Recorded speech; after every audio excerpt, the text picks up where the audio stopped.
The book Hebrews, part 266.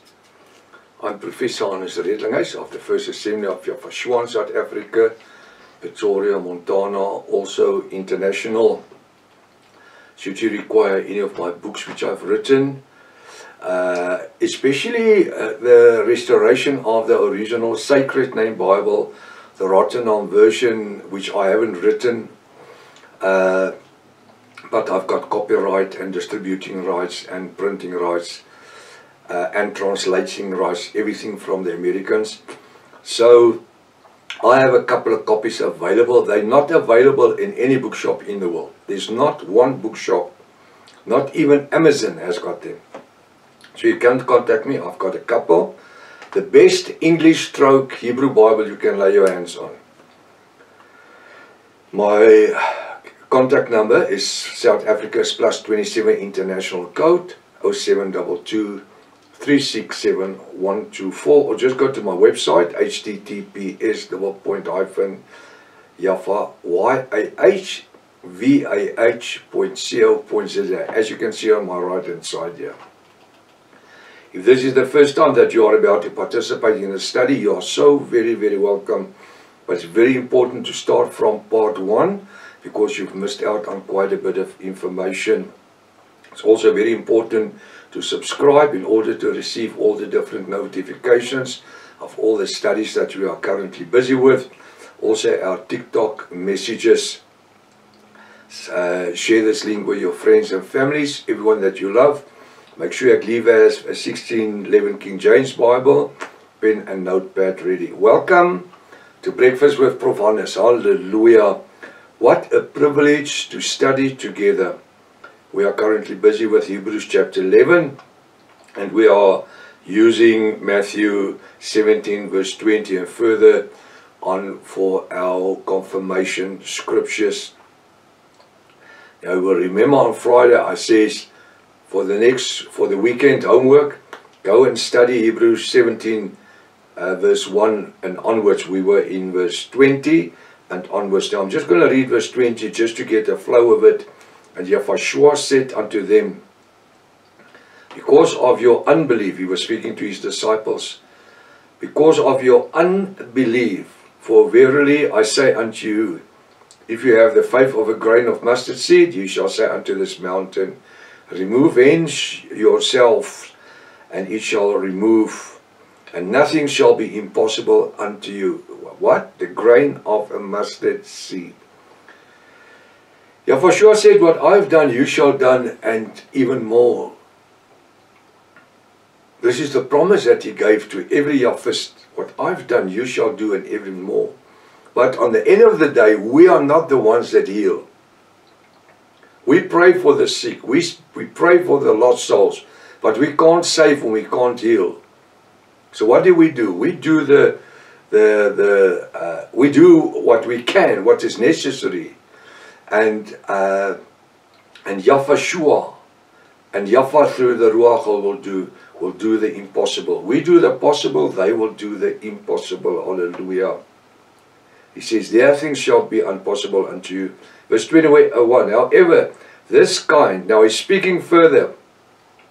However, this kind, 2,000 years ago, and he was referring to to John the Immerser or the baptizer, disciples. He said, however, this kind 2,000 years ago, John's, the Immerser's disciples, goes not out by prayer and fasting. Remember the disciples came to Yahweh and they say, why don't we fast? Yahweh says, why? He said, because the disciples of John the baptizer, they are fasting. And Yahweh asked him one question. Do you have the bridegroom? Yes. Well, then you don't need to fast. Why did John the Immerser, why did his disciples fast? Because they have not received Yahweh, the bridegroom. And that's why we don't fast.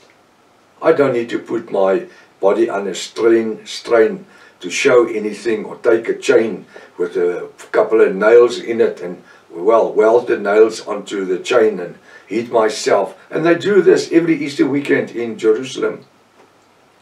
the Della Rosa Road. And then they cry and they eat themselves, and their blood is pouring down. We don't need to put our bodies under submission of heating ourselves or even fasting. Why? Because Yahshua has received the power. He's conquered death and Hades. He's alive. He's coming back again. He ascended into heaven with a promise that he's coming to take us where he is. That is the coming, or the parousia in Greek. So what are we waiting for? He's coming. So we don't need to do certain things. But being in the Pentecostal churches all our lives when we were young, we grew up in the Pentecostal churches. And there we prayed. Well, pray and fasting. Prayer, you must pray. It's communication. If you don't pray, you don't communicate. You can't communicate with the Father, the Son, through the Ruach HaKodesh. So prayer is important. But we don't need to fast. We don't need to fast. Oh, we have to anoint ourselves with oil and fasting and prayer. No, no, no. The anointment of oil was because they did not have the Ruach. They did not understand the Ruach HaKodesh. And the anointing of oil was part of the supplement for the Ruach HaKodesh. And the fruits of the Ruach HaKodesh. 1 Corinthians 12, 1 Corinthians 12, 1 Corinthians 14. The fruits of the Ruach HaKodesh should be visible in our lives. We don't need oil. No, we need the anointing of the Ruach HaKodesh. That's why Yahshua says he does not live in temples made by hands. He lives in our bodies, in our soul's dimensions. However, this kind, 2,000 years ago, he was referring to John the Immersers, does not go out by prayer and fasting. And while they gobbled in Galilee, Yahshua said unto them. So while they stayed in Galilee, Yahshua said unto them, the Son of Man shall be betrayed. He doesn't say the Son of Yahweh. The Son of Man shall be betrayed into the hands of men. With other words, the Roman soldiers, the Pharisees, the Sanhedrin, the Pharisees and Sadducees, into the church, the Hebrew churches. He should be delivered into the hands. The Son of Man shall be betrayed into the hands of men. And when I look in this 21st century, I see this is happening all over again.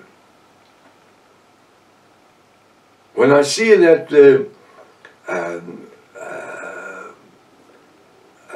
Temple Mount Committee is promoting a third temple and bringing back the sacrificials, atonement by the blood of animals, and the 613 laws of men, another high priest, and all the laws which was made redundant by the blood of Yahshua. They betrayed Yahshua all over again. They betrayed him. You know this, we're living in 2016, in January now, 2016. And every second week there's on YouTube, on Google, there's one or another story with a photo and everything of Jesus that's appearing on the Dome of the Rock, and it's not. It's all laser technology. And by that they're blinding the people to believe lies. He's not going to appear. He's not coming back where he's going to appear upon the roof of the Dome of the Rock. He has got no intentions to stay on the Dome of the Rock or any temple. If Father Yahweh had desire in any temple anymore, 2,000 years, well, more than 2,000 years ago, he would not allow Emperor Titus 70 AY to destroy the temple, burn down the temple, destroy the walls of Jerusalem, taking captivity all the Israelites. He wouldn't allow it. But he has no desire in manifesting himself through a temple anymore, or any tabernacle. He says, but your bodies is the temple of the Ruach HaKodesh, where Yahweh is the head of this temple. So where does he manifest himself? Not up in the air somewhere.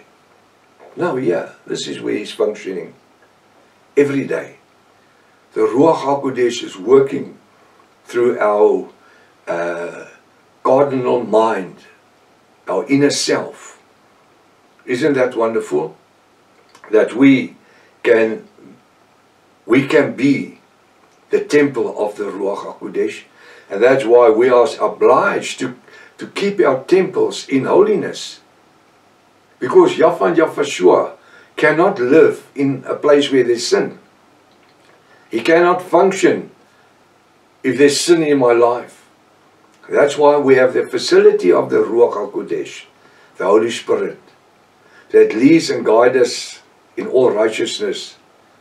And it convinces us of sin and unrighteousness.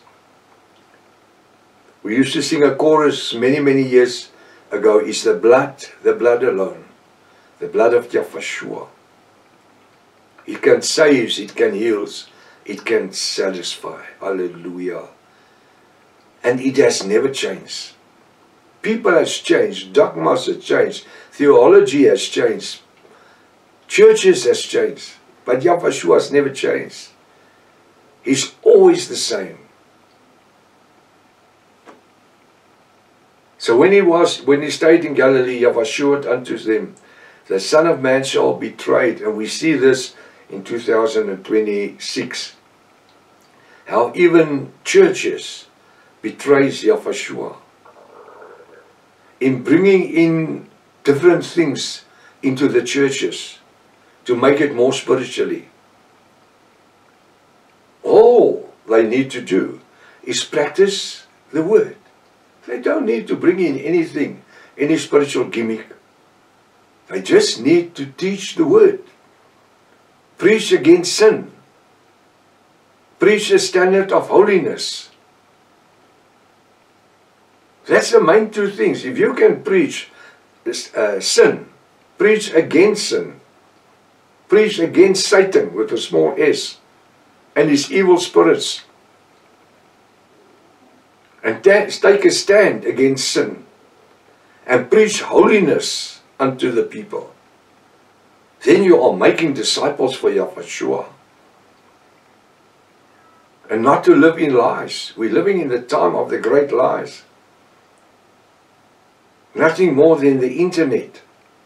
Ever, the influence the internet has got in lives of people today. It's unbelievable. Why? Because it's so easily obtainable. You can take any subject and you type it in on your computer, and there's it. Voila, it's there. And you can read what you like. And like I've said a million times already before, and I'm going to say it again, 99% of those articles are written by atheists, agnostic people, Buddhists, and they don't, and Satanists. And then ordinary church people read it, and pastors get the information from the internet to preach their messages on a Sunday. To have something to teach and preach, and it's wrong information. It's wrong information. And we as the Yahwist in this 21st century, we need to stand firm in the revelation name of Yahweh and Yahweh, our Elohim, through the anointing of the Ruach HaKodesh. Now Yahweh continues in verse 23, and he says, and they shall kill him. And they shall kill him. Today in 2026, we see how Yahweh are killed over and over and over again. With people rejecting the resurrection blood of Yahweh. The atonement that was given for our sins. Not the atonement of doves and lambs, but the blood of the Son of Yahweh, Yahshua. The time is caught up with us. Tomorrow morning, if His Father's will, I'm going to discuss verse 23 with you, because there's something here you need to hear, and don't miss it. Till tomorrow morning, let's do what we are called to do, and that is to sow the seed of life. Maranatha. Yahshua is coming back again. Hallelujah.